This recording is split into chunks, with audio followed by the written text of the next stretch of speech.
গত ম্যাচে রীতিমতো হতচ্ছিরি পারফরমেন্স করেছে সাদউদ্দিন।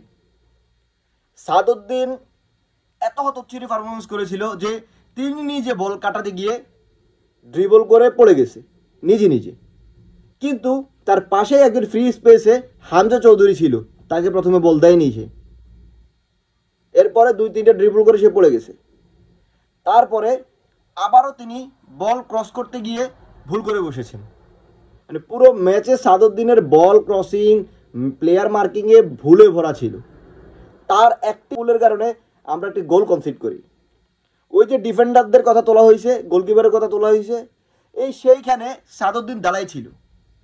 সাদউদ্দিন দাঁড়িয়ে থেকেও তিনি অ্যালার্ট হতে পারেন না যে আমার ইকসান পান্তিকে বিট করা প্রয়োজন।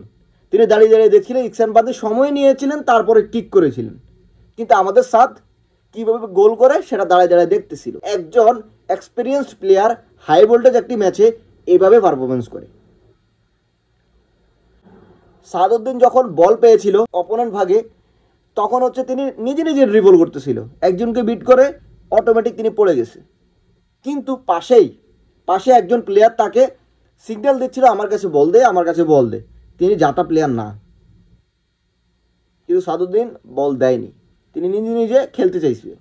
মানে এই ধরনের মেন্টালিটি যদি আমাদের দেশের প্লেয়ারদের মাথায় থেকে যায় এমন একটা গুরুত্বপূর্ণ ম্যাচে, তাহলে কিছু বলার থাকে না।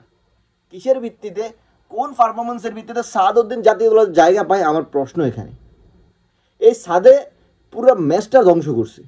শুধু সাদ না, আরও কয়েকজন আছে যারা পুরো ম্যাচটাকে উলট পালট করে দিয়েছে। এই যে সামিদ সোম এত ভালো খেললো, হামজাদুর এত এফোর্ট দিল, ফাহমিদুল, এখন বলতে হচ্ছে ফাহমিদুলের কথা।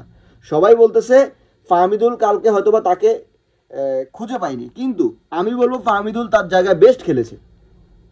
ফাহমিদুল বিট করেছে, ফাহমিদুল বল ট্র্যাকেল করেছে, ফাহমিদুল বল নিয়ে ছুটেছে, লাস্ট পর্যন্ত ফাহমিদুল ফিনিশিং করতে পারেনি। কেন? সিঙ্গাপুরের ডিফেন্ডাররা অলওয়েজ অ্যালার্ট ছিল। আপনি দেখেন ইকসান পান্তি যে বলটা গোল দিয়েছিল, আমাদের সাদউদ্দিন দাঁড়িয়ে দাঁড়িয়ে দেখতেছিল, সেম বল ফাহমিদুলও একটা পেয়েছিল, এবং ফাহমিদুল ট্রাই করেছিল প্রথম জনকে বিট করার পরে দ্বিতীয় ডিফেন্ডারকে বিট করতে পারেনি। একজন ডিফেন্ডার, দুজন ডিফেন্ডার, পিছনে গোলকিপার, 3টা দেয়াল হয়ে দাঁড়িয়েছিল ফাহমিদুলের সামনে। একটাকে বিট করতে পারলো, পরবর্তীতে ফাহমিদুল আর দ্বিতীয়টাকে বিট করতে পারেনি, গোলটা হয়নি। কিন্তু সেম গোল আমরা খেয়েছি, আমাদের সাথ দাঁড়িয়ে দাঁড়িয়ে দেখেছিল। কোন ভিত্তিতে এই সাদউদ্দিন জাতীয় দলে থাকে, আমার প্রশ্ন। এই হতচ্ছির পারফরমেন্সের পরও আমরা দেখব পরের ম্যাচে সাদউদ্দিন আবার স্কোয়াডে। কেন?